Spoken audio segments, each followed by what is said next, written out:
ಓಂ ಶಾಂತಿ. ಇಂದಿನ ಮುರಳಿಯ ದಿನಾಂಕವಾಗಿದೆ 9/12/2025. ಪ್ರಾತಃ ಮುರಳಿ ಬಾಪ್ತಾದ ಮಧುಬನ್. ಮಧುರ ಮಕ್ಕಳೇ, ತಂದೆಯು ನಿಮಗೆ ಬೇಹದ್ದಿನ ಆಸ್ತಿಯನ್ನು ಕೊಡಲು ಬಂದಿದ್ದಾರೆ. ಇಂತಹ ಮಧುರ ತಂದೆಯನ್ನು ನೀವು ಪ್ರೀತಿಯಿಂದ ನೆನಪು ಮಾಡಿ, ಆಗ ಪಾವನರಾಗಿ ಬಿಡುತ್ತೀರಿ. ಪ್ರಶ್ನೆಯಾಗಿದೆ, ವಿನಾಶದ ಸಮಯವು ಎಷ್ಟು ಸಮೀಪಕ್ಕೆ ಬರುತ್ತಾ ಹೋಗುತ್ತದೆಯೋ ಅದರ ಚಿಹ್ನೆಗಳು ಏನಿರುತ್ತವೆ? ಉತ್ತರ: ವಿನಾಶದ ಸಮಯವು ಸಮೀಪಿಸುತ್ತಿದ್ದಂತೆ ಎಲ್ಲರಿಗೂ ನಮ್ಮ ತಂದೆಯು ಬಂದು ಬಿಟ್ಟಿದ್ದಾರೆ ಎಂಬುದು ಅರ್ಥವಾಗುತ್ತಾ ಹೋಗುತ್ತದೆ. ಈಗ ಹೊಸ ಪ್ರಪಂಚದ ಸ್ಥಾಪನೆ, ಹಳೆಯ ಪ್ರಪಂಚದ ವಿನಾಶವಾಗಲಿದೆ. ಇದು ಅನೇಕರಿಗೆ ಸಾಕ್ಷಾತ್ಕಾರವಾಗುತ್ತದೆ. ಸನ್ಯಾಸಿಗಳು, ರಾಜರು ಮೊದಲಾದವರಿಗೆ ಜ್ಞಾನವೂ ಸಿಗುತ್ತದೆ. ಬೇಹದ್ದಿನ ತಂದೆಯೂ ಬಂದಿದ್ದಾರೆ, ಅವರೇ ಸದ್ಗತಿಯನ್ನು ಕೊಡುವವರಾಗಿದ್ದಾರೆ ಎಂಬುದನ್ನು ಯಾವಾಗ ಕೇಳುವರೋ ಆಗ ಅನೇಕರು ಬರುವರು. ವಾರ್ತಾಪತ್ರಿಕೆಗಳ ಮೂಲಕ ಅನೇಕರಿಗೆ ಸಂದೇಶ ಸಿಗುವುದು. ನೀವು ಮಕ್ಕಳು ಆತ್ಮಾಭಿಮಾನಿಯಾಗುತ್ತಾ ಹೋಗುತ್ತೀರಿ. ಒಬ್ಬ ತಂದೆಯ ನೆನಪಿನಲ್ಲಿ ಅತೀಂದ್ರಿಯ ಸುಖದಲ್ಲಿರುತ್ತೀರಿ. ಗೀತೆಯಾಗಿದೆ, ಈ ಪಾಪದ ಪ್ರಪಂಚದಿಂದ ನಮ್ಮನ್ನು ದೂರ ಕರೆದುಕೊಂಡು ಹೋಗು. ಓಂ ಶಾಂತಿ. ಆತ್ಮಿಕ ಮಕ್ಕಳೇ ಎಂದು ಯಾರು ಹೇಳುತ್ತಾರೆ ಮತ್ತು ಯಾರಿಗೆ ಹೇಳುತ್ತಾರೆ? ತಂದೆಯು ಪದೇ ಪದೇ ಆತ್ಮಿಕ ಮಕ್ಕಳೇ ಎಂದು ಏಕೆ ಹೇಳುತ್ತಾರೆ? ಏಕೆಂದರೆ ಈಗ ಆತ್ಮಗಳು ಹಿಂತಿರುಗಿ ಹೋಗಬೇಕಾಗಿದೆ. ಮತ್ತೆ ಯಾವಾಗ ಈ ಪ್ರಪಂಚದಲ್ಲಿ ಬರುತ್ತೀರೋ ಆಗ ಸುಖವಿರುತ್ತದೆ. ಆತ್ಮಗಳು ಈ ಶಾಂತಿ ಮತ್ತು ಸುಖದ ಆಸ್ತಿಯನ್ನು ಕಲ್ಪದ ಹಿಂದೆಯೂ ಪಡೆದಿದ್ದೀರಿ. ಈಗ ಮತ್ತೆ ಈ ಆಸ್ತಿಯು ಪುನರಾವರ್ತನೆಯಾಗುತ್ತಿದೆ. ಇದು ಪುನರಾವರ್ತನೆಯಾದಾಗಲೇ ಸೃಷ್ಟಿ ಚಕ್ರವು ಸಹ ಪುನಃ ಪುನರಾವರ್ತನೆಯಾಗುತ್ತದೆ. ಎಲ್ಲವೂ ಪುನರಾವರ್ತನೆಯಾಗುತ್ತದೆಯಲ್ಲವೇ? ಏನೆಲ್ಲವೂ ಕಳೆಯಿತೋ ಅದು ಪುನರಾವರ್ತನೆಯಾಗುವುದು. ಹಾಗೆ ನೋಡಿದರೆ ನಾಟಕವು ಪುನರಾವರ್ತನೆಯಾಗುತ್ತದೆ. ಆದರೆ ಅದರಲ್ಲಿ ಬದಲಾವಣೆ ಮಾಡಬಹುದು. ಯಾವುದೇ ಶಬ್ದಗಳನ್ನು ಮರೆತು ಹೋದರೆ ಅದನ್ನು ಮತ್ತೆ ಸೇರಿಸಬಹುದು. ಇದಕ್ಕೆ ಸಿನಿಮಾ ಎಂದು ಹೇಳಲಾಗುತ್ತದೆ. ಇದರಲ್ಲಿ ಯಾವುದೇ ಬದಲಾವಣೆ ಮಾಡಲು ಸಾಧ್ಯವಿಲ್ಲ. ಇದು ಅನಾದಿ ಮಾಡಿ ಮಾಡಲ್ಪಟ್ಟ ನಾಟಕವಾಗಿದೆ. ಆ ನಾಟಕಕ್ಕೆ ಮಾಡಿ ಮಾಡಲ್ಪಟ್ಟದ್ದು ಎಂದು ಹೇಳುವುದಿಲ್ಲ. ಈ ಡ್ರಾಮಾವನ್ನು ತಿಳಿದುಕೊಳ್ಳುವುದರಿಂದ ಮತ್ತೆ ಅದರ ಬಗ್ಗೆಯೂ ಅರ್ಥವಾಗುತ್ತದೆ. ಮಕ್ಕಳಿಗೆ ತಿಳಿದಿದೆ, ಯಾವ ನಾಟಕ ಇತ್ಯಾದಿಗಳನ್ನು ನಾವೀಗ ಮಾಡುತ್ತೇವೆಯೋ ಅದೆಲ್ಲವೂ ಅಸತ್ಯವಾಗಿದೆ. ಕಲಿಯುಗದಲ್ಲಿ ಯಾವ ವಸ್ತುಗಳನ್ನು ನೋಡುತ್ತೀರೋ ಅದು ಸತ್ಯಯುಗದಲ್ಲಿ ಇರುವುದಿಲ್ಲ. ಸತ್ಯಯುಗದಲ್ಲಿ ಏನೆಲ್ಲವೂ ಆಗಿತ್ತೋ ಅದು ಮತ್ತೆ ಸತ್ಯಯುಗದಲ್ಲಿ ಆಗುವುದು. ಈ ಹದ್ದಿನ ನಾಟಕಗಳು ಪುನಃ ಭಕ್ತಿ ಮಾರ್ಗದಲ್ಲಿ ರಚಿಸಲ್ಪಡುತ್ತವೆ. ಯಾವ ವಸ್ತು ಭಕ್ತಿ ಮಾರ್ಗದಲ್ಲಿ ಇರುತ್ತದೆಯೋ ಅದು ಜ್ಞಾನ ಮಾರ್ಗ ಅರ್ಥಾತ್ ಸತ್ಯಯುಗದಲ್ಲಿ ಇರುವುದಿಲ್ಲ. ಅಂದಾಗ ಈಗ ಬೇಹದ್ದಿನ ತಂದೆಯಿಂದ ನೀವು ಆಸ್ತಿಯನ್ನು ಪಡೆಯುತ್ತಿದ್ದೀರಿ. ತಂದೆಯು ತಿಳಿಸಿದ್ದಾರೆ, ಮೊದಲನೆಯದಾಗಿ ಲೌಕಿಕ ತಂದೆಯಿಂದ ಮತ್ತು ಎರಡನೆಯದಾಗಿ ಪಾರಲೌಕಿಕ ತಂದೆಯಿಂದ ಆಸ್ತಿಯು ಸಿಗುತ್ತದೆ. ಬಾಕಿ ಯಾವ ಅಲೌಕಿಕ ಬ್ರಹ್ಮ ತಂದೆಯಿದ್ದಾರೆಯೋ ಅವರಿಂದ ಆಸ್ತಿಯು ಸಿಗುವುದಿಲ್ಲ. ಇವರು ಸಹ ಪಾರಲೌಕಿಕ ತಂದೆಯಿಂದಲೇ ಆಸ್ತಿಯನ್ನು ಪಡೆಯುತ್ತಾರೆ. ಈ ಹೊಸ ಪ್ರಪಂಚದ ಆಸ್ತಿಯನ್ನು ಬೇಹದ್ದಿನ ತಂದೆಯೇ ಕೇವಲ ಇವರ ಮೂಲಕ ಕೊಡುತ್ತಾರೆ. ಇವರ ಮೂಲಕ ದತ್ತು ಮಾಡಿಕೊಳ್ಳುತ್ತಾರೆ. ಆದ್ದರಿಂದ ಇವರಿಗೆ ತಂದೆಯೆಂದು ಹೇಳುತ್ತೀರಿ. ಭಕ್ತಿ ಮಾರ್ಗದಲ್ಲಿಯೂ ಲೌಕಿಕ ಮತ್ತು ಪಾರಲೌಕಿಕ ಇಬ್ಬರೂ ನೆನಪಿಗೆ ಬರುತ್ತಾರೆ. ಈ ಅಲೌಕಿಕ ತಂದೆಯ ನೆನಪು ಬರುವುದಿಲ್ಲ, ಏಕೆಂದರೆ ಇವರಿಂದ ಯಾವುದೇ ಆಸ್ತಿಯೂ ಸಿಗುವುದಿಲ್ಲ. ತಂದೆ ಎಂಬ ಶಬ್ದವು ಸರಿಯಾಗಿದೆ, ಆದರೆ ಈ ಬ್ರಹ್ಮರವರು ಸಹ ರಚನೆಯಲ್ಲವೇ? ರಚನೆಗೆ ರಚಯಿತನಿಂದ ಆಸ್ತಿಯು ಸಿಗುತ್ತದೆ. ನಿಮ್ಮನ್ನು ಸಹ ಶಿವ ತಂದೆಯು ರಚಿಸಿದ್ದಾರೆ. ಬ್ರಹ್ಮನನ್ನು ಅವರೇ ರಚಿಸಿದ್ದಾರೆ. ಆಸ್ತಿಯು ರಚಯಿತನಿಂದಲೇ ಸಿಗುತ್ತದೆ. ಅವರು ಬೇಹದ್ದಿನ ತಂದೆಯಾಗಿದ್ದಾರೆ. ಬ್ರಹ್ಮರವರ ಬಳಿ ಬೇಹದ್ದಿನ ಆಸ್ತಿ ಇದೆಯೇ? ತಂದೆಯು ಇವರ ಮೂಲಕ ಕುಳಿತು ತಿಳಿಸುತ್ತಾರೆ. ಇವರಿಗೂ ಆಸ್ತಿಯೂ ಸಿಗುತ್ತದೆ. ಆಸ್ತಿಯನ್ನು ಪಡೆದುಕೊಂಡು ನಿಮಗೆ ಕೊಡುತ್ತಾರೆಂದಲ್ಲ. ನೀವು ಇವರನ್ನು ನೆನಪು ಮಾಡಬೇಡಿ. ಈ ಬೇಹದ್ದಿನ ತಂದೆಯಿಂದ ನಿಮಗೆ ಆಸ್ತಿಯೂ ಸಿಗುತ್ತದೆ. ಲೌಕಿಕ ತಂದೆಯಿಂದ ಹದ್ದಿನ ಆಸ್ತಿ, ಪಾರಲೌಕಿಕ ತಂದೆಯಿಂದ ಬೇಹದ್ದಿನ ಆಸ್ತಿ ಎರಡೂ ನಿಗದಿಯಾಗಿ ಬಿಟ್ಟಿದೆ. ಶಿವ ತಂದೆಯಿಂದ ಆಸ್ತಿ ಸಿಗುತ್ತದೆ ಎಂಬುದು ಬುದ್ಧಿಯಲ್ಲಿ ಬರುತ್ತದೆ. ಬಾಕಿ ಬ್ರಹ್ಮ ತಂದೆಯ ಆಸ್ತಿ ಎಂದು ಹೇಳುವುದಿಲ್ಲ. ಬುದ್ಧಿಯಲ್ಲಿ ಆಸ್ತಿಯ ನೆನಪು ಬರುತ್ತದೆಯಲ್ಲವೇ? ತಂದೆಯಿಂದ ನಿಮಗೆ ಬೇಹದ್ದಿನ ರಾಜ್ಯ ಭಾಗ್ಯವೂ ಸಿಗುತ್ತದೆ. ಅವರು ದೊಡ್ಡ ತಂದೆಯಾಗಿದ್ದಾರೆ. ಇವರು ಬ್ರಹ್ಮ ತಂದೆ ನಿಮಗೆ ತಿಳಿಸುತ್ತಾರೆ, ನನ್ನನ್ನು ನೆನಪು ಮಾಡಬೇಡಿ.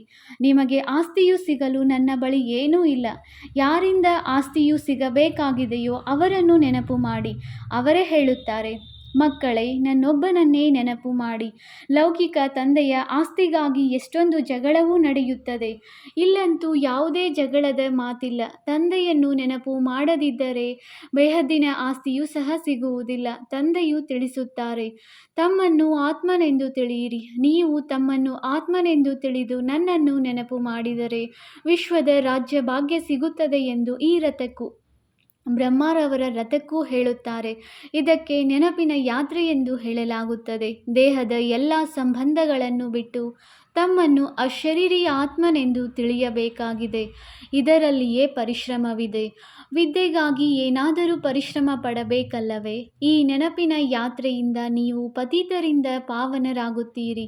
ಆ ಯಾತ್ರೆಯನ್ನು ಶರೀರದಿಂದ ಮಾಡುತ್ತಾರೆ. ಇದು ಆತ್ಮದ ಯಾತ್ರೆಯಾಗಿದೆ. ನಿಮ್ಮ ಯಾತ್ರೆಯು ಪರಮಧಾಮಕ್ಕೆ ಹೋಗುವುದಕ್ಕಾಗಿ ಇದೆ.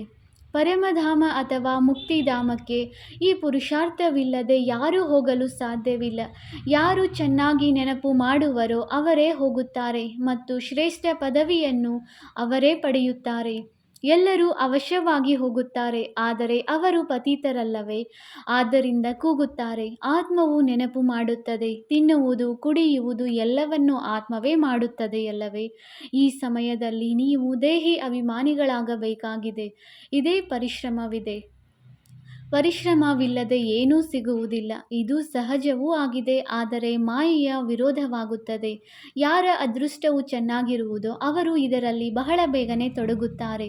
ಕೆಲವರು ತಡವಾಗಿಯೂ ಬರುತ್ತಾರೆ. ಒಂದು ವೇಳೆ ಬುದ್ಧಿಯಲ್ಲಿ ಇದು ಸರಿಯಾಗಿ ಕುಳಿತುಕೊಂಡರೆ ನಾನು ಈ ಆತ್ಮಿಕ ಯಾತ್ರೆಯಲ್ಲಿಯೇ ತೊಡಗಿಬಿಡುತ್ತೇನೆಂದು ಹೇಳುತ್ತಾರೆ. ಈ ರೀತಿ ತೀವ್ರ ವೇಗದಿಂದ ತೊಡಗುವುದಾದರೆ ಅಂಥವರು ಬಹಳ ಚೆನ್ನಾಗಿ ಓಡಬಲ್ಲರು. ಮನೆಯಲ್ಲಿದ್ದರೂ ಸಹ ಇದು ಬಹಳ ಒಳ್ಳೆಯ ಮಾತೆಂದು ಬುದ್ಧಿಯಲ್ಲಿ ಬರುತ್ತದೆ. ನಾನು ತನ್ನನ್ನು ಆತ್ಮನೆಂದು ತಿಳಿದು ಪತಿತ ಪಾವನ ತಂದೆಯನ್ನು ನೆನಪು ಮಾಡುತ್ತೇನೆ. ತಂದೆಯ ಆದೇಶದಂತೆ ನಡೆದಿದ್ದೆಯಾದರೆ ಪಾವನರಾಗಬಹುದು. ಅವಶ್ಯವಾಗಿ ಆಗುತ್ತೀರಿ. ಪುರುಷಾರ್ಥದ ಮೇಲೆ ಅವಲಂಬಿಸಿದೆ. ಇದು ಬಹಳ ಸಹಜವೂ ಆಗಿದೆ. ಭಕ್ತಿ ಮಾರ್ಗದಲ್ಲಂತೂ ಬಹಳ ಪರಿಶ್ರಮವಿರುತ್ತದೆ. ನಾವೀಗ ಹಿಂತಿರುಗಿ ತಂದೆಯ ಬಳಿ ಹೋಗಬೇಕು. ಮತ್ತೆ ಇಲ್ಲಿ ಬಂದು ವಿಷ್ಣುವಿನ ಮಾಲೆಯಲ್ಲಿ ಪೋಣಿಸಲ್ಪಡಬೇಕೆಂದು ನಿಮ್ಮ ಬುದ್ಧಿಯಲ್ಲಿದೆ. ಮಾಲೆಯು ಬ್ರಹ್ಮನದೂ ಇದೆ, ವಿಷ್ಣುವಿನದೂ ಇದೆ, ರುದ್ರ ಮಾಲೆಯೂ ಇದೆ. ಮೊಟ್ಟ ಮೊದಲು ಇವರು ಹೊಸ ಸೃಷ್ಟಿಯವರಲ್ಲವೇ? ಉಳಿದೆಲ್ಲರೂ ಕೊನೆಯಲ್ಲಿ ಬರುತ್ತಾರೆ, ಅಂದರೆ ಕೊನೆಯಲ್ಲಿ ಪೋಣಿಸಲ್ಪಡುತ್ತಾರೆ. ನಿಮ್ಮ ಕುಲ ಯಾವುದೆಂದು ಕೇಳುತ್ತಾರೆ. ಆಗ ವಿಷ್ಣುವಿನ ಕುಲವೆಂದು ಹೇಳಿರಿ. ನಾವು ಮೂಲತಃ ವಿಷ್ಣು ಕುಲದವರಾಗಿದ್ದೆವು, ನಂತರ ಕ್ಷತ್ರಿಯ ಕುಲದವರಾದೆವು. ಮತ್ತೆ ಅದರಿಂದ ಶಾಖೆಗಳು, ಮನೆತನ ಹೊರಡುತ್ತವೆ. ಅದು ಹೇಗೆ ಎಂಬುದನ್ನು ಈ ಜ್ಞಾನದಿಂದ ನೀವು ತಿಳಿದುಕೊಳ್ಳುತ್ತೀರಿ. ಮೊಟ್ಟ ಮೊದಲು ರುದ್ರ ಮಾಲೆಯಾಗುತ್ತದೆ. ಇದು ಉತ್ತಮ ವಂಶಾವಳಿಯಾಗಿದೆ. ತಂದೆಯು ತಿಳಿಸಿದ್ದಾರೆ, ನಿಮ್ಮದು ಬಹಳ ಶ್ರೇಷ್ಠ ಕುಲವಾಗಿದೆ. ಇದೂ ಸಹ ನಿಮಗೆ ತಿಳಿದಿದೆ. ಇಡೀ ಪ್ರಪಂಚಕ್ಕೆ ಖಂಡಿತ ಸಂದೇಶ ತಲುಪುವುದು. ಹೇಗೆ ಕೆಲವರು ಹೇಳುತ್ತಾರೆ, ಭಗವಂತನು ಎಲ್ಲಿಯೋ ಖಂಡಿತ ಬಂದಿದ್ದಾರೆ, ಆದರೆ ಅರ್ಥವಾಗುತ್ತಿಲ್ಲ. ಕೊನೆಗೊಂದು ದಿನ ಎಲ್ಲರಿಗೆ ಅರ್ಥವಾಗುವುದು. ವಾರ್ತಾಪತ್ರಿಕೆಗಳಲ್ಲಿ ಬರುವುದು. ಈಗಿನ್ನೂ ಬಹಳ ಸ್ವಲ್ಪವೇ ಹಾಕುತ್ತಾರೆ. ಒಂದು ಪತ್ರಿಕೆಯನ್ನು ಎಲ್ಲರೂ ಓದುತ್ತಾರೆಂದಲ್ಲ, ಗ್ರಂಥಾಲಯದಲ್ಲಿ ಓದಬಹುದು. ಕೆಲವರು 2-3 ಪತ್ರಿಕೆಗಳನ್ನು ಓದುತ್ತಾರೆ. ಕೆಲವರು ಓದುವುದೇ ಇಲ್ಲ. ಇದು ಎಲ್ಲರಿಗೂ ಅರ್ಥವಾಗಲೇಬೇಕಾಗಿದೆ. ತಂದೆಯೂ ಬಂದಿದ್ದಾರೆ. ವಿನಾಶದ ಸಮಯವು ಸಮೀಪವಾದಾಗ ಎಲ್ಲವೂ ಅರ್ಥವಾಗುವುದು. ಹೊಸ ಪ್ರಪಂಚದ ಸ್ಥಾಪನೆ, ಹಳೆಯದರ ವಿನಾಶವಾಗುತ್ತದೆ. ಅನೇಕರಿಗೆ ಸಾಕ್ಷಾತ್ಕಾರವೂ ಆಗಬಹುದು. ನೀವು ಸನ್ಯಾಸಿಗಳು, ರಾಜರು ಮೊದಲಾದವರಿಗೆ ಜ್ಞಾನ ಕೊಡಬೇಕಾಗಿದೆ. ಅನೇಕರಿಗೆ ಸಂದೇಶ ಸಿಗಬೇಕಾಗಿದೆ. ಯಾವಾಗ ಬೇಹದ್ದಿನ ತಂದೆಯು ಬಂದಿದ್ದಾರೆ, ಅವರೇ ಸದ್ಗತಿಯನ್ನು ಕೊಡುವವರಾಗಿದ್ದಾರೆ ಎಂಬುದನ್ನು ಕೇಳುವರೋ ಆಗ ಅನೇಕರು ಬರುವರು. ಈಗಿನ್ನೂ ಅಷ್ಟು ಇಷ್ಟವಾಗುವ ತರಹ ಪತ್ರಿಕೆಗಳಲ್ಲಿ ಹಾಕಿಲ್ಲ. ಕೆಲವರು ಇಂಥವರು ತಯಾರಾಗುತ್ತಾರೆ, ಎಲ್ಲವನ್ನೂ ಕೇಳಿ ಬರೆಯುತ್ತಾರೆ. ಮಕ್ಕಳಿಗೆ ತಿಳಿದಿದೆ, ನಾವು ಶ್ರೀಮತದಂತೆ ಸತ್ಯಯುಗದ ಸ್ಥಾಪನೆ ಮಾಡುತ್ತಿದ್ದೇವೆ. ನಿಮ್ಮದು ಇದು ಹೊಸ ಮಿಷನ್ ಆಗಿದೆ. ನೀವು ಈಶ್ವರೀಯ ಸಂಬಂಧಿಯಾಗಿದ್ದೀರಿ. ಹೇಗೆ ಕ್ರಿಶ್ಚಿಯನ್ ಮಿಷನ್ ಕ್ರಿಶ್ಚಿಯನ್ ಸಂಬಂಧಿಗಳಾಗಿ ಬಿಡುತ್ತಾರೆ, ನೀವು ಈಶ್ವರನ ಸಂಬಂಧಿಯಾಗಿದ್ದೀರಿ. ಆದ್ದರಿಂದ ಅತೀಂದ್ರಿಯ ಸುಖವನ್ನು ಗೋಪಿಕೆಯರಿಂದ ಕೇಳಿ ಎಂಬ ಗಾಯನವಿದೆ. ಅಂದರೆ ಯಾರು ಆತ್ಮಾಭಿಮಾನಿಯಾಗಿದ್ದಾರೆ ಅವರಿಂದ ಕೇಳಿ ಎಂದು. ಒಬ್ಬ ತಂದೆಯನ್ನು ನೆನಪು ಮಾಡಬೇಕು, ಬೇರೆ ಯಾರೂ ಇಲ್ಲ. ಈ ರಾಜಯೋಗವನ್ನು ಒಬ್ಬ ತಂದೆಯೇ ಕಲಿಸುತ್ತಾರೆ. ಅವರು ಗೀತೆಯ ಭಗವಂತನಾಗಿದ್ದಾರೆ. ಎಲ್ಲರಿಗೆ ತಂದೆಯ ಇದೇ ನಿಮಂತ್ರಣ ಅಥವಾ ಸಂದೇಶವನ್ನು ಕೊಡಬೇಕಾಗಿದೆ. ಉಳಿದೆಲ್ಲವೂ ಜ್ಞಾನ ಶೃಂಗಾರ ಮಾತುಗಳಾಗಿವೆ. ಈ ಚಿತ್ರಗಳೆಲ್ಲವೂ ಜ್ಞಾನದ ಶೃಂಗಾರವಾಗಿದೆ, ಭಕ್ತಿಯದಲ್ಲ. ಇವನ್ನು ಮನುಷ್ಯರಿಗೆ ತಿಳಿಸುವುದಕ್ಕಾಗಿ ಮಾಡಿಸಿದ್ದಾರೆ. ಈ ಚಿತ್ರಗಳೆಲ್ಲವೂ ಪ್ರಾಯಲೋಪವಾಗಿ ಬಿಡುತ್ತವೆ. ಕೇವಲ ಜ್ಞಾನವು ಆತ್ಮದಲ್ಲಿ ಉಳಿಯುತ್ತದೆ. ತಂದೆಗೂ ಈ ಜ್ಞಾನವಿದೆ, ಡ್ರಾಮಾದಲ್ಲಿ ನಿಗದಿಯಾಗಿದೆ. ನೀವೀಗ ಭಕ್ತಿ ಮಾರ್ಗವನ್ನು ಪಾರು ಮಾಡಿ ಜ್ಞಾನ ಮಾರ್ಗದಲ್ಲಿ ಬಂದಿದ್ದೀರಿ. ನಿಮಗೆ ತಿಳಿದಿದೆ, ನಾವಾತ್ಮರಲ್ಲಿ ಈ ಪಾತ್ರವು ನಡೆಯುತ್ತಿದೆ, ನಿಗದಿಯಾಗಿತ್ತು. ಈಗ ಪುನಃ ನಾವು ತಂದೆಯಿಂದ ರಾಜಯೋಗವನ್ನು ಕಲಿಯುತ್ತಿದ್ದೇವೆ. ತಂದೆಯೇ ಬಂದು ಈ ಜ್ಞಾನವನ್ನು ಕೊಡಬೇಕಾಗಿತ್ತು. ಆತ್ಮದಲ್ಲಿ ನಿಗದಿಯಾಗಿದೆ, ಅಲ್ಲಿ ಹೋಗಿ ತಲುಪುತ್ತೇವೆ. ನಂತರ ಹೊಸ ಪ್ರಪಂಚದ ಪಾತ್ರವು ಪುನರಾವರ್ತನೆಯಾಗುವುದು. ಆತ್ಮದ ಇಡೀ ರೆಕಾರ್ಡನ್ನು ಈ ಸಮಯದಲ್ಲಿ ಆದಿಯಿಂದ ಅಂತ್ಯದವರೆಗೆ ನೀವು ಅರಿತುಕೊಂಡಿದ್ದೀರಿ. ಮತ್ತೆ ಇದೆಲ್ಲವೂ ನಿಂತು ಹೋಗುತ್ತದೆ. ಭಕ್ತಿ ಮಾರ್ಗದ ಪಾತ್ರವು ನಿಂತು ಹೋಗುವುದು. ನಂತರ ಸತ್ಯಯುಗದಲ್ಲಿ ನಿಮ್ಮದು ಯಾವ ಪಾತ್ರ ನಡೆದಿತ್ತೋ ಅದೇ ನಡೆಯುವುದು. ಏನಾಗುವುದು ಎಂಬುದನ್ನು ತಂದೆಯು ತಿಳಿಸುವುದಿಲ್ಲ. ಏನೆಲ್ಲವೂ ಹಿಂದೆ ಆಗಿತ್ತೋ ಅದೇ ಆಗುವುದು. ಸತ್ಯಯುಗವು ಹೊಸ ಪ್ರಪಂಚವಾಗಿದೆ. ಅವಶ್ಯವಾಗಿ ಅಲ್ಲಿ ಎಲ್ಲವೂ ಹೊಸ ಸತೋಪ್ರಧಾನ ಮತ್ತು ಸಸ್ತ ಆಗಿರುವುದು. ಕಲ್ಪದ ಹಿಂದೆ ಏನೆಲ್ಲವೂ ಇತ್ತೋ ಅದೇ ಇರುವುದು. ನೋಡುತ್ತೀರಿ, ಈ ಲಕ್ಷ್ಮೀನಾರಾಯಣರಿಗೆ ಎಷ್ಟೊಂದು ಸುಖವಿದೆ. ಹಣ ವಜ್ರ ರತ್ನಗಳು ಎಷ್ಟೊಂದು ಇರುತ್ತವೆ. ಹಣವಿದ್ದರೆ ಸುಖವೂ ಇರುತ್ತದೆ. ಅದನ್ನು ಇಲ್ಲಿ ನೀವು ಹೋಲಿಸಿ ನೋಡಬಹುದು. ಸತ್ಯಯುಗದಲ್ಲಿ ಇದು ಸಾಧ್ಯವಿಲ್ಲ. ಇಲ್ಲಿಯ ಮಾತುಗಳೆಲ್ಲವೂ ಅಲ್ಲಿ ಮರೆತು ಹೋಗುತ್ತದೆ. ಇವು ಹೊಸ ಮಾತುಗಳಾಗಿವೆ. ಇವನ್ನು ತಂದೆಯೇ ಮಕ್ಕಳಿಗೆ ತಿಳಿಸುತ್ತಾರೆ. ಆತ್ಮಗಳು ಅಲ್ಲಿಗೆ ಹೋಗಬೇಕಾಗಿದೆ. ಎಲ್ಲಿ ಕಾರೋಬಾರ್ ಎಲ್ಲವೂ ನಿಂತು ಹೋಗುತ್ತದೆ. ಲೆಕ್ಕಾಚಾರಗಳೆಲ್ಲವೂ ಮುಗಿಯುತ್ತದೆ.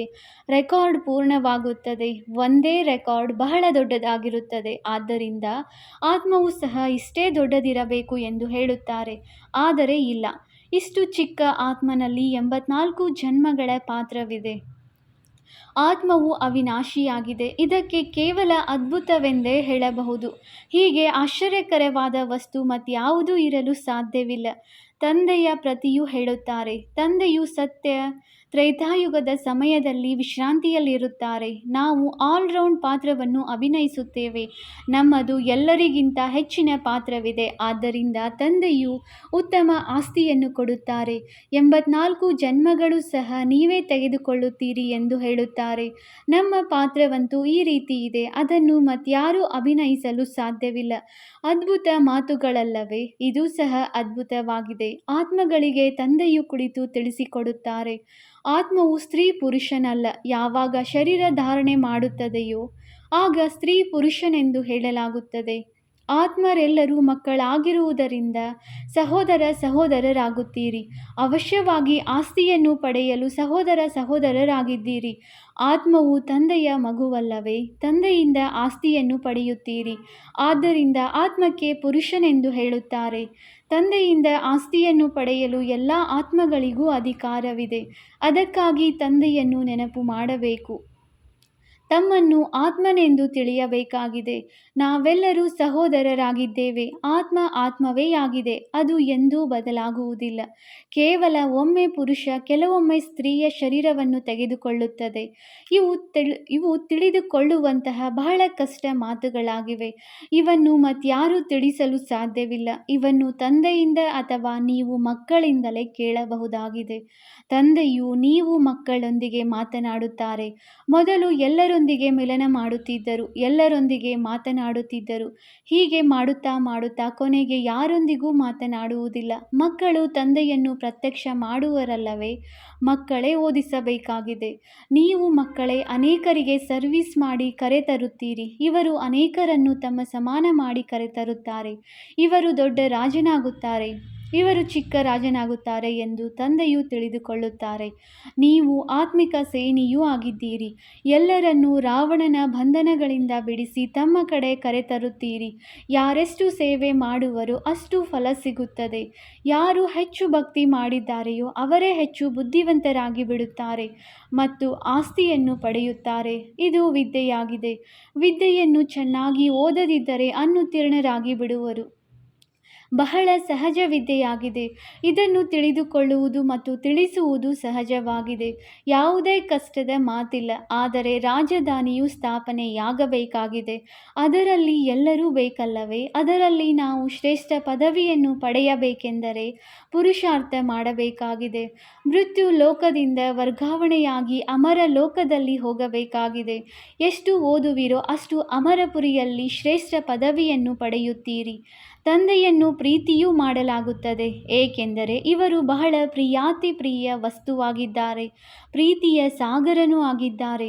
ಎಲ್ಲರಿಗೆ ಅವರ ಮೇಲೆ ಏಕರಸ ಪ್ರೀತಿ ಇರುವುದಿಲ್ಲ. ಕೆಲವರು ನೆನಪು ಮಾಡುತ್ತಾರೆ, ಕೆಲವರು ಮಾಡುವುದಿಲ್ಲ. ಕೆಲವರಿಗೆ ತಿಳಿಸಿಕೊಡುವ ನಶೆಯಿರುತ್ತದೆಯಲ್ಲವೇ? ಇದು ಒತ್ತು ಕೊಟ್ಟು ಹೇಳುವ ವಿಷಯವಾಗಿದೆ. ಯಾರಿಗೇ ಆಗಲಿ ಇದನ್ನು ತಿಳಿಸಿ. ಇದು ವಿಶ್ವವಿದ್ಯಾಲಯವಾಗಿದೆ, ಆತ್ಮಿಕ ವಿದ್ಯೆಯಾಗಿದೆ. ಇಂತಹ ಚಿತ್ರಗಳನ್ನು ಮತ್ಯಾವುದೇ ಶಾಲೆಯಲ್ಲಿ ತೋರಿಸಲಾಗುವುದಿಲ್ಲ. ದಿನ ಪ್ರತಿದಿನ ಇನ್ನೂ ಚಿತ್ರಗಳು ತಯಾರಾಗುತ್ತಿರುತ್ತವೆ. ಯಾವುದನ್ನು ಮನುಷ್ಯರು ನೋಡುತ್ತಿದ್ದಂತೆಯೇ ಅರ್ಥವಾಗಿ ಬಿಡುವುದು. ಏಣಿಯ ಚಿತ್ರವು ಬಹಳ ಚೆನ್ನಾಗಿದೆ, ಆದರೆ ದೇವತಾ ಧರ್ಮದವರಲ್ಲವೆಂದರೆ ಅವರಿಗೆ ಅರ್ಥವಾಗುವುದಿಲ್ಲ. ಯಾರು ಈ ಕುಲದವರಾಗಿರುವರೋ ಅವರಿಗೆ ಬಾಣವು ನಾಟುವುದು. ಯಾರು ನಮ್ಮ ದೇವತಾ ಧರ್ಮದ ಎಲೆಗಳಾಗಿರುವರೋ ಅವರೇ ಬರುತ್ತಾರೆ. ನಿಮಗೂ ಸಹ ಇದು ಅನುಭವವಾಗುತ್ತದೆ. ಇವರು ಬಹಳ ರುಚಿಯಿಂದ ಕೇಳುತ್ತಿದ್ದಾರೆಂದು. ಕೆಲವರಂತೂ ಹಾಗೆಯೇ ಹೊರಟು ಹೋಗುತ್ತಾರೆ. ದಿನ ಪ್ರತಿದಿನ ಮಕ್ಕಳಿಗೆ ಹೊಸ ಹೊಸ ಮಾತುಗಳನ್ನು ತಿಳಿಸುತ್ತಿರುತ್ತಾರೆ. ನಿಮಗೆ ಸರ್ವಿಸ್ನ ಉಮ್ಮಂಗವಿರಬೇಕು. ಯಾರು ಸರ್ವಿಸ್ನಲ್ಲಿ ತತ್ಪರರಾಗಿರುವರೋ ಅವರೇ ಹೃದಯವನ್ನೇರುತ್ತಾರೆ ಮತ್ತು ಸಿಂಹಾಸನವನ್ನು ಏರುತ್ತಾರೆ. ಮುಂದೆ ಹೋದಂತೆ ನಿಮಗೆ ಎಲ್ಲವೂ ಸಾಕ್ಷಾತ್ಕಾರವಾಗುತ್ತಿರುತ್ತದೆ. ನೀವು ಆ ಖುಷಿಯಲ್ಲಿ ಇರುತ್ತೀರಿ. ಪ್ರಪಂಚದಲ್ಲಂತೂ ಬಹಳ ಹಾಹಾಕಾರವಾಗಲಿದೆ. ರಕ್ತದ ನದಿಗಳು ಹರಿಯುವವು. ಸಾಹಸವಂತರಾಗಿ ಸರ್ವಿಸ್ ಮಾಡುವವರು ಎಂದೂ ಹಸಿವಿನಿಂದ ಸಾಯುವುದಿಲ್ಲ. ಆದರೆ ಇಲ್ಲಂತೂ ನೀವು ವನವಾಸದಲ್ಲಿ ಇರಬೇಕಾಗಿದೆ. ಸತ್ಯಯುಗದಲ್ಲಿ ಸುಖ ಸಿಗುವುದು. ಕನ್ಯೆಯನ್ನು ವನವಾಸದಲ್ಲಿ ಕೂರಿಸುತ್ತಾರಲ್ಲವೇ? ಮಾವನ ಮನೆಗೆ ಹೋಗಿ ಹೆಚ್ಚು ಶೃಂಗರಿತವಾಗುತ್ತಾಳೆ. ನೀವು ಸಹ ಮಾವನ ಮನೆಗೆ, ಸ್ವರ್ಗಕ್ಕೆ ಹೋಗುತ್ತೀರಿ. ಆದ್ದರಿಂದ ಆ ನಶೆ ಇರುತ್ತದೆ. ಅದು ಸುಖಧಾಮವಾಗಿದೆ. ಒಳ್ಳೆಯದು. ಮಧುರಾತಿ ಮಧುರ. ಅಗಲಿ ಹೋಗಿ ಮರಳಿ ಸಿಕ್ಕಿರುವ ಮಕ್ಕಳ ಪ್ರತಿ ಮಾತಾಪಿತ ಬಾಪ್ದಾದಾರವರ ನೆನಪು, ಪ್ರೀತಿ ಹಾಗೂ ಸುಪ್ರಭಾತ. ಆತ್ಮಿಕ ಮಕ್ಕಳಿಗೆ ಆತ್ಮಿಕ ತಂದೆಯ ನಮಸ್ತೆ. ನಾವು ಆತ್ಮಿಕ ಮಕ್ಕಳಿಂದ ಆತ್ಮಿಕ ತಂದೆಗೆ ನೆನಪು, ಪ್ರೀತಿ ಹಾಗೂ ನಮಸ್ತೆ ನಮಸ್ತೆ ನಮಸ್ತೆ. ಧಾರಣೆಗಾಗಿ ಮುಖ್ಯ ಸಾರ. Point number 1. ಮಾಲೆಯಲ್ಲಿ ಪೋಣಿಸಲ್ಪಡಲು ಆತ್ಮಾಭಿಮಾನಿಯಾಗಿ ತೀವ್ರ ವೇಗದಿಂದ ನೆನಪಿನ ಯಾತ್ರೆ ಮಾಡಬೇಕಾಗಿದೆ. ತಂದೆಯ ಆದೇಶದಂತೆ ನಡೆದು ಪಾವನರಾಗಬೇಕಾಗಿದೆ. Point number 2. ತಂದೆಯ ಪರಿಚಯ ಕೊಟ್ಟು ಅನೇಕರನ್ನು ತಮ್ಮ ಸಮಾನ ಮಾಡಿಕೊಳ್ಳುವ ಸೇವೆ ಮಾಡಬೇಕಾಗಿದೆ. ಇಲ್ಲಿ ವನವಾಸದಲ್ಲಿರಬೇಕು. ಅಂತಿಮ ಹಾಹಾಕಾರದ ದೃಶ್ಯವನ್ನು ನೋಡಲು ಮಹಾವೀರರಾಗಬೇಕಾಗಿದೆ.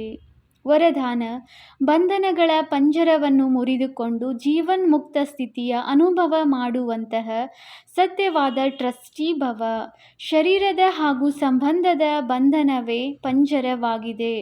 ಜವಾಬ್ದಾರಿ ನಿಭಾಯಿಸುವುದನ್ನು ಸಹ ನಿಮಿತ್ತ ಮಾತ್ರ ನಿಭಾಯಿಸಬೇಕು, ಸೆಳೆತದಿಂದಲ್ಲ. ಆಗ ಹೇಳಲಾಗುವುದು ನಿರ್ಬಂಧನ್. ಯಾರು ಟ್ರಸ್ಟಿಯಾಗಿರುತ್ತಾ ನಡೆಯುತ್ತಾರೆ ಅವರೇ ನಿರ್ಬಂಧನರಾಗಿದ್ದಾರೆ.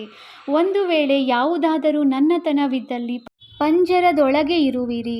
ಈಗ ಪಂಜರದ ಮೈನಾ ಹಕ್ಕಿಯಿಂದ ಪರಿಷ್ಠ ಆಗಿದ್ದೀರಿ. ಆದ್ದರಿಂದ ಎಲ್ಲೂ ಸ್ವಲ್ಪವೂ ಸಹ ಬಂಧನ ಇರಬಾರದು. ಮನಸ್ಸಿನ ಬಂಧನವೂ ಇಲ್ಲ. ಏನು ಮಾಡುವುದು, ಹೇಗೆ ಮಾಡುವುದು ಇಚ್ಛೆ ಪಡುವೆ, ಆದರೂ ಆಗುತ್ತಿಲ್ಲ. ಇದು ಸಹ ಮನಸ್ಸಿನ ಬಂಧನವಾಗಿದೆ. ಯಾವಾಗ ಮರುಜೀವ ಆದಿರಿ, ಆಗ ಎಲ್ಲ ಪ್ರಕಾರದ ಬಂಧನ ಸಮಾಪ್ತಿ. ಸದಾ ಜೀವನ್ಮುಕ್ತ ಸ್ಥಿತಿಯ ಅನುಭವ ಆಗುತ್ತಿರಬೇಕು. ಸ್ಲೋಗನ್: ಸಂಕಲ್ಪಗಳ ಉಳಿತಾಯ ಮಾಡಿ, ಆಗ ಸಮಯ, ಮಾತು ಎಲ್ಲವೂ ಸ್ವತಃವಾಗಿ ಉಳಿತಾಯವಾಗುವುದು. ಅವ್ಯಕ್ತ ಸೂಚನೆ: ಈಗ ಸಂಪನ್ನ ಅಥವಾ ಕರ್ಮಾತೀತರಾಗುವುದರಲ್ಲಿ ತತ್ಪರರಾಗಿರಿ. ಕರ್ಮಾತೀತ್ ಅರ್ಥಾತ್ ಕರ್ಮದ ಯಾವುದೇ ಬಂಧನದ ಸ್ಪರ್ಶದಿಂದ ಭಿನ್ನ. ಇದೇ ರೀತಿ ಅನುಭವ ಹೆಚ್ಚಿಸುತ್ತಾ ಹೋಗಿ.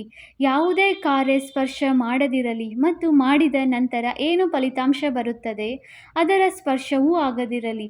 ಸಂಪೂರ್ಣ ಭಿನ್ನತನದ ಅನುಭವವಾಗುತ್ತಿರಲಿ. ಹೇಗೆ ಬೇರೆಯವರು ಮಾಡಿಸಿದರು ಮತ್ತು ನಾನು ಮಾಡಿದೆ ನಿಮಿತ್ತರಾಗುವುದರಲ್ಲಿಯೂ ಭಿನ್ನತನದ ಅನುಭವವಾಗಲಿ.